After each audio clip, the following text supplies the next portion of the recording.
Again, one more caveat. This story, especially this chapter, does deal with themes of suicide, so please keep that in mind. And a Schutz, Chapter 14. The light from the beams of a few streetlights near the airstrip glinted off the snow, and I thought about how I'd always loved it so much. God's little icebox he shared with us. I wanted to care enough about stuff like the snow or the changing leaves, care enough to stop myself from what I was about to do, but I couldn't. If I didn't do something, the cycle of ups and downs, the crushing defeats that followed glimmers of hope, would never stop. Ahead, a patrolling MP car approached. As the glare of the headlights passed by, I could see the same PFC at the wheel who had caught me in the basement. I bore him no ill will for detaining me. He was just doing his job, and every time he saw me on the tiny post, he waved at me. He seemed to like me. After all, I had given him a chance to finally almost arrest someone, and dragged that 9mm pistol on his hip out and pointed at somebody. I had probably made his career, or at least until he was finally sent to Afghanistan or some horrible place where he would point a lot of guns at a lot of people, and maybe do worse. I turned off the road and headed up the little trail into the woods to my tree. The branches were denuded of leaves, and the full moon was bouncing its glow off the fresh snow, lighting up the woods like it was noon. I stopped in the silvery darkness and smiled. It was so beautiful to see it like midday in the middle of the night. I found the ugly cross-hatching I had scratched into the tree base, and crouched to dig in the snowy ground, thankful it wasn't frozen yet. Eventually the bullet appeared in the earth, and I pulled it from the dirt. Prying the cap off the cigar case, I slid the mean little device into my palm, and held it up to the glow of the moon. The brass was still bright, and the projectile still gleamed down to its sharpened tip. There was no rust or discoloration around the primer on the base. By all indications, it was still a live round. I wasn't sure how I felt about it, now that I was having to put my fantasies into practice, so I chose not to think about it, and got moving. Just like jumping out of a plane, or climbing a high tower without a net, or any of the other stupid things we did. You just did it. Not looking forward or back. You'll feel better when it's over, is what we told ourselves if we even gave it that much thought. It felt like an eon ago that I had last rolled the chilly metallic little charm over my fingers with its familiar reassuring powers, but time wouldn't matter soon. I slid it into my sock where it rested next to Anna's ID tag/toe tag and the original charcoal drawing of her. I had an empty M16 magazine we'd used in training in my waistband. I would use it to seat the bullet correctly in the chamber when I got my rifle. I jogged back to the arms room in the same building where the barred windows of my lair had called to me. Pulling open the door, I slowly walked down the hall, hearing my damp shoes squeak on the tiles, and stared at the arms room door. I knew that if I was going to do it, there would be no going back, no stops or starts. I would have to jam the key card into the slot in the wall, open the big metal portal, and then quickly load one of the rifles with my stolen bullet, and point it under my skull, and then pull the trigger, before I chickened out, or was discovered by one of the guys on charge of quarters making his rounds. My palms were slimy with sweat, and my heart beat against my temples. I held the card out, hovering in the chilly air. I closed my eyes and made a slow, long thrust into the slot. Some big old lock inside of the old vault made a clicking and then a clacking sound. I had heard it before when Jenkins had opened up the old space. I opened the heavy old door and stared in. There were metal gun racks along the walls, now emptied, as most of the weapons were in Iraq with the rest of the company. However, in the corner was the meager collection of rifles kept behind for Rear D. I stared at them a second longer, like a kid, waiting to make a big purchase he was unsure of. I pulled the empty magazine from under my waistband, then produced the round and slid it into the top of the mag. It was shaking in my wet hand. I felt a nervous excitement, almost like I was about to lose my virginity, or get in a fight. I moved towards the line of weapons, smelling the clinging stink of gun oil. I pulled my assigned rifle from the rack, buttstock number 024, and slid my palm over the pistol grip. The thing about an M16 is that it just feels so good, so ergonomic, like it just wants to vacuum seal to all the sweet spots of your body, burrowing into the web of skin between thumb and fingers, that nice little groove under your cheekbone resting on top of the stock as you lay in the dirt waiting for an ambush, the butt resting in the crook of your shoulder like a coiled snake. I felt it make contact with all those familiar parts, and just as I was about to enjoy it, I felt it make contact with all those old familiar spots. Just as I was about to enjoy it, though, I wondered if this would be in fact one of the last things I'd ever feel. I slid the mag into the magazine well, and slapped up on the base of it to make sure it was seated. Slowly I pulled the charging handle back, and watched through the ejection port as the bolt slid rearward. I rode the charging handle forward, letting it cruise under my hooked finger, The steel bolt caught the brass at the back of the projectile at the top of the mag and was driven into the chamber, nose first. It slid home, and I sort of hoped that a malfunction or a catastrophic error might occur, as if a failure might be a sign or omen that I shouldn't do it. I stopped to listen to the silence of the room and felt the cold. My stomach was reeling, and my heart thumped in spite of my growing numbness. My trembling hands caused the rifle to jiggle slightly. I cursed under my breath and squatted on the old concrete floor of the arms room.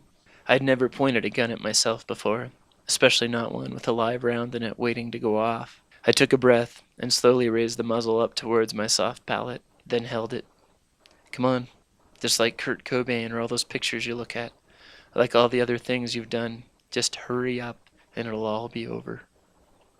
I closed my eyes and tried to think about Anna. 1, 2, 3, pull, and you'll be with her.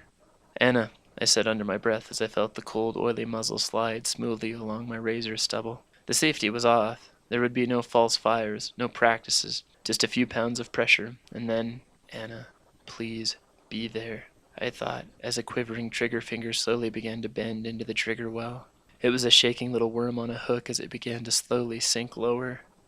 I grimaced in the chilly room, staring at the far wall of weapons lined up, dress, like the soldiers who used them. The tension on my pointer finger was growing, slowly being pulled down by its own weight, slowly and painfully like the movement of a glacier, and my heart slammed against my chest as I felt the last bit of slack on the trigger go taut.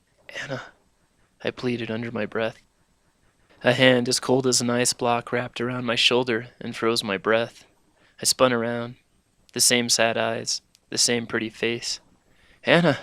I leaned in and wrapped my arms around her icy frame. I felt like a desperate kid who finally finds his parents after being lost in the store. Her icy hands rubbed my back soothingly.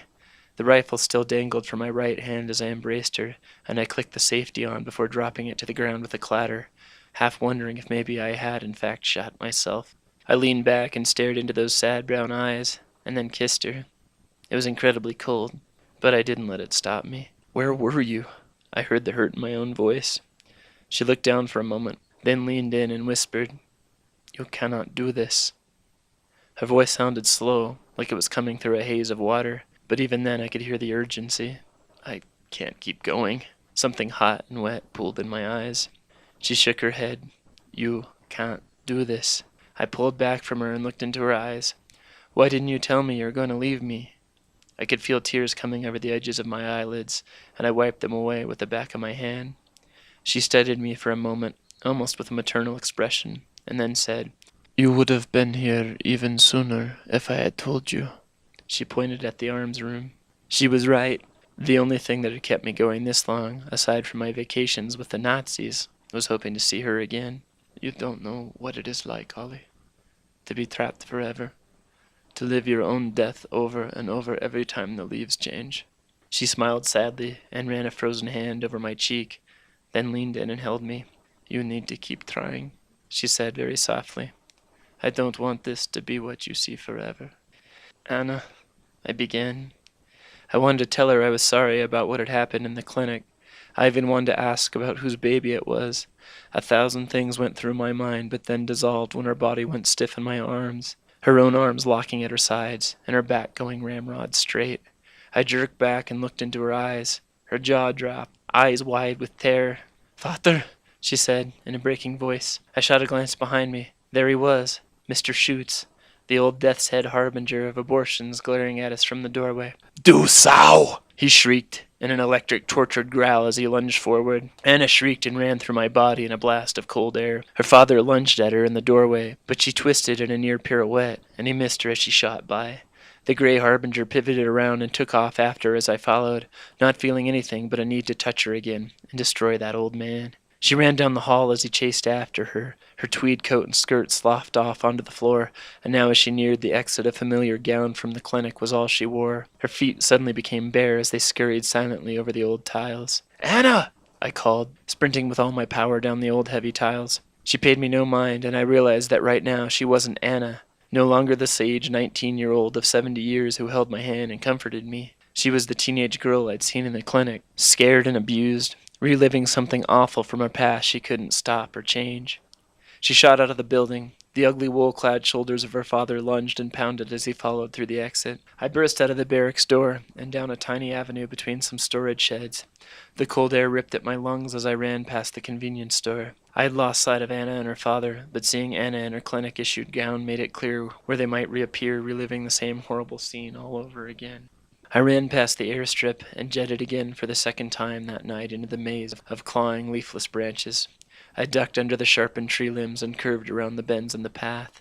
As I ran, something blew past me like a freight train, a blistering, quick, forceful rush of frozen air that shot icy little bits of snow into the webbing of my running shoes and stole my breath from my throat. I saw the familiar jack-booted monster appear just ahead of me, hobbling and bounding like a grizzly through the trees and brush.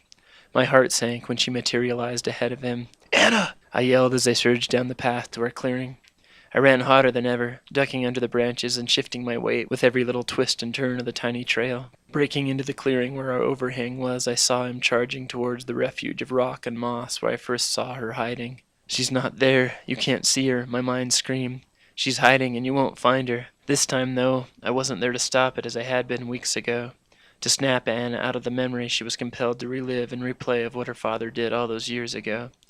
I sprinted down the little embankment to the overhang, but he had already dragged her out from the ledge. I closed in as he choked her, pinning her to the ground, spreading his knees over her chest. I yelled Anna's name, feeling my lungs inflame as I closed in on that hateful man. I was going to knock him on his back, then squeeze and crush and tear until his windpipe was gone, until he was no more, until this awful walking mountain of hate and sadism was done forever. Then I turned to her to see if there was a speck of life in her to be revived.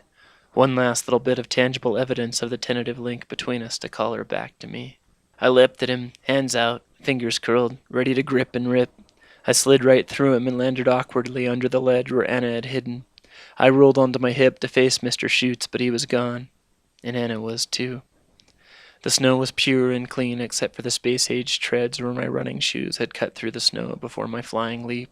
I rolled onto my back and stared up at the stars that burned through the trees. I wanted to sob, but I couldn't. I crawled underneath the overhang as I tried to catch my breath and be in the last place Anna had known life. I would do it now, sprint to the arms room and hope that my failure to act sooner didn't mean that my breach of the arms room had been discovered. If I was dead, maybe then I could stop them on the other side, or at least not have to deal with this anymore. I curled into the fetal position under the rock and imagined lying there with Anna, protecting her, keeping her safe, being with her forever. Something barely surfacing from the soil was grinding against my cheek.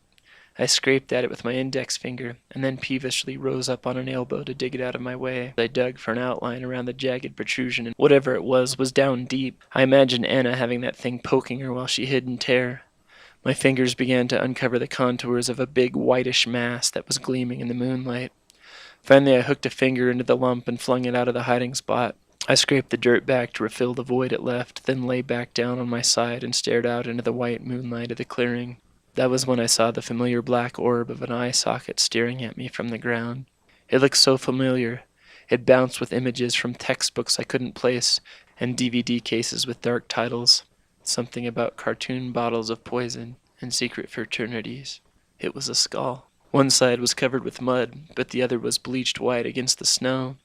The old eye socket was filled with black earth, unable to do anything ever again but stare straight ahead.